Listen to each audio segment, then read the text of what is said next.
ಈ ರೀತಿ ಮಾಡ್ತಿರ್ತಾರ. ಖಾನಾ ಕಾಬಾಗೆ ಹೋಗಿದ ನಂತರ, ಹಜ್ಜಿಗೆ ಹೋಗಿದ ನಂತರ ಇದು ಯಾವುದೇ ತರಹದ ನಾವು ಅಕ್ಷರವನ್ನು ಬಳಸಬಾರ್ದು.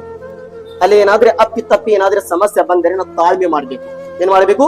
ತಾಳ್ಮೆ ಮಾಡ್ಬೇಕು. ಯಾವುದೇ ತರ ತಪ್ಪುವಾದ ಮಾತಾಡಬಾರ್ದು ಹಜ್ಜಿಗೆ ಹೋಗಿದ ನಂತರ. ಪ್ರೀತಿಯ ಪ್ರವಾದಿ ಮುಹಮ್ಮದ್ ಮುಸ್ತಫಾ ಸಲ್ಲಲ್ಲಾಹು ತಆಲಾ ಅಲೈಹಿ ವಸಲ್ಲಂ ಹೇಳಿದ್ದಾರೆ, ಯಾರಾದ್ರೆ ವ್ಯಕ್ತಿ ಹಜ್ಜಿಗೆ ಹೋಗಿದ್ದಾರೆ, ಆ ವ್ಯಕ್ತಿ ಹಜ್ ಹೋಗಿದ ನಂತರ ಹಜ್ಜಿನಲ್ಲಿ ಮಾಡೋ ಸಂದರ್ಭದಲ್ಲಿ ತನ್ನ ನ್ಯಾಲ್ಗಿನಿಂದ ಯಾವುದೇ ತರಹದ ಕೆಟ್ಟವಾದ ಮಾತನ್ನು ಮಾತಾಡಿಲ್ಲ. ಹಜ್ಜಿಗೆ ಹೋಗಿದ್ದಾನೆ, ಯಾವುದೇ ತರಹದ ಕೆಟ್ಟವಾದ ಮಾತನ್ನು ಮಾತಾಡಿಲ್ಲ. ಮತ್ತು ಹಜ್ಜಿಗೆ ಹೋಗಿದ ನಂತರ ಯಾವುದೇ ತರಹದ ತಪ್ಪವಾದ ಪಾಪದ ಕೆಲಸವನ್ನು ಮಾಡಿಲ್ಲ. ಯಾವುದೇ ತರಹದ ಪಾಪದ ಕೆಲಸವನ್ನು ಮಾಡಿಲ್ಲ. ಇಂತಹ ಜನರು ಏನು ಹಜ್ಜಿಗೆ ಹೋಗಿದ ನಂತರ ಯಾವುದೇ ತರ ತಪ್ಪನ್ನು ಮಾತಾಡಿಲ್ಲ, ಯಾವುದೇ ತರಹದ ಪುಣ್ಯ ಪಾಪದ ಕೆಲಸವನ್ನು ಮಾಡಿಲ್ಲ.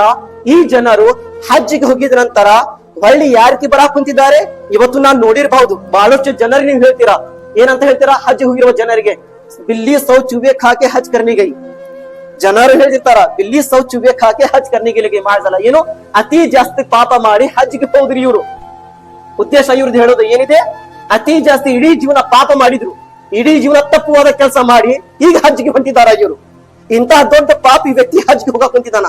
ನಾವ್ ಹೇಳ್ತೀವಿ ಪ್ರೀತಿಯ ಸಹೋದರರೇ, ಆದರೆ ಪ್ರೀತಿಯ ಪ್ರವಾದಿ ಮುಹಮ್ಮದ್ ಮುಸ್ತಫಾ ಸಲ್ಲಲ್ಲಾಹು ತಆಲಾ ಅಲೈಹಿ ವಸಲ್ಲಂ ಏನ್ ಹೇಳಿದ್ರು?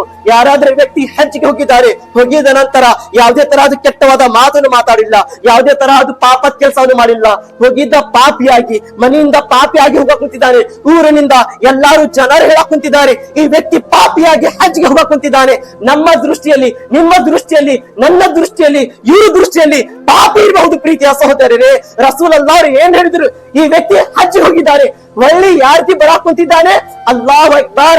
ಹಜ್ಜಿನ ಸತ್ಯ ಅಲ್ಲಾಹು ಇಜ್ಜತ್ ಈ ವ್ಯಕ್ತಿಗೆ ಇಡೀ ಪಾಪವನ್ನು ಕ್ಷಮೆ ಮಾಡಿ ಈಗ ತಾಯಿ ಹೊಟ್ಟಿನಿಂದ ಹುಟ್ಟಿ ಬಂದಿರಬಹುದು ಆ ರೀತಿ ಸ್ವಚ್ಛತಾಗಿ ಹೊಳ್ಳಿ ತನ್ನ ಮನೆಗೆ ಬರಾಕ್ ಕುಂತಿದ್ದಾನೆ. ಪ್ರೀತಿಯ ಸಹೋದರರೇ, ನೋಡಿದ್ರೆ ಪಾಪಿ ಆಗಿ ಹಜ್ಜಿಗೆ ಹೋಗಿದ್ರು, ಹೊಳ್ಳಿ ಯಾರ್ತಿ ಬರಾಕ್ ಕುಂತಿದ್ದಾರೆ?